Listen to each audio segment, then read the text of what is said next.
Marshall McLuhan said that artists are the distant early warning systems of the communities because they have antennas that reach out and then broadcast messages that people need to hear before anyone else.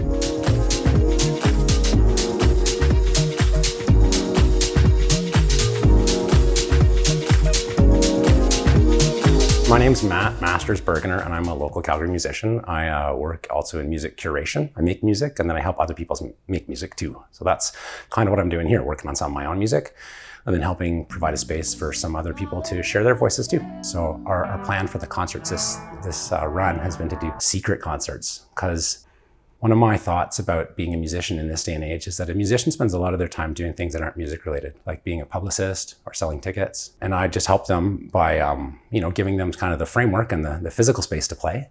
They could concentrate on the music, and they weren't really worried about the size of the audience, because sometimes a really intimate audience gives you a chance to do a special kind of performance you wouldn't otherwise do.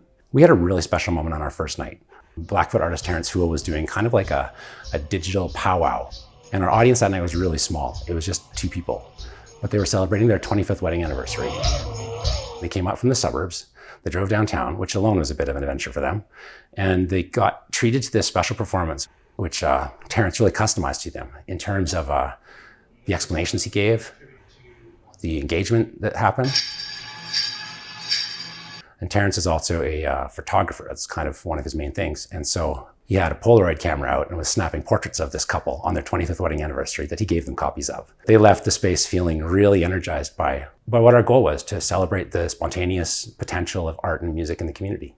There's a journey that we have to take to truly appreciate the true history of our land. To understand the true history of our community is to engage with Indigenous people.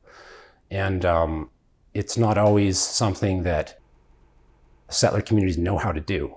And then they got here and then they found themselves in a very comfortable space where an Indigenous artist was really engaging with them and talking about his family and his history and our shared history. And so I think they realized the depth of the history in this space. This building's a great metaphor for it, because there's deep history in this building and in these walls. It's interesting for the people that take the time to get curious, because that's what that couple did. They got curious about what the heck was going on in this neighborhood. And they found connection is what's going on. Because when you look into community, connection is what you find. And if you have the ability to look into your community and the wherewithal to take the time to contemplate what you're looking at, there's a pretty good chance that you'll find some incredible connections. The impact for me of having a residency like this is quite interesting. Inevitably, it gives you a lot of time to work on things. I've been working on recorded music. I had a recording session in here a couple days ago with some artists who were flown into the city for the Folk Fest, and we used their stay over to keep working on my new record. But the other thing about a residency like this is it gives you lots of time to sit and think and leaves you within your own thoughts. And I'm at an interesting point in my career, like a lot of artists are, trying to balance between how much time we dedicate to our day jobs versus how much time we dedicate to our practice. And to have focused hours to contemplate that reality has proven to be somewhat challenging.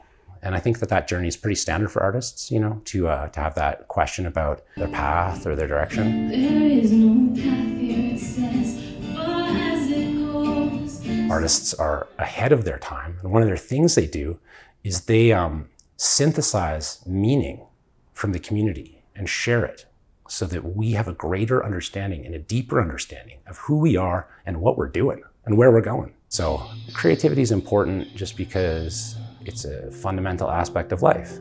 To be creative is to be curious. To be creative is to be hungry. To be creative is to, just want a little bit more, and, like as a parent, you want more for your kids. As an artist, you want more for your practice. You want more eyes on it. In order to get those things, you got to be creative. Like if you're not creative around the lunchtime table, your kids just eat peanut butter sandwiches every single day. And that's like, you can live that way. But like if your kid can get like a carrot cut in a happy face, they're probably gonna be pretty excited.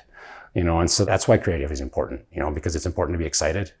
And it's important to, enjoy imagination at its fullest, Creativity is just a fundamental, it's like love, it's a fundamental part of the human experience, like you can't really exist without it. And, you can't really thrive without it, let's put it that way.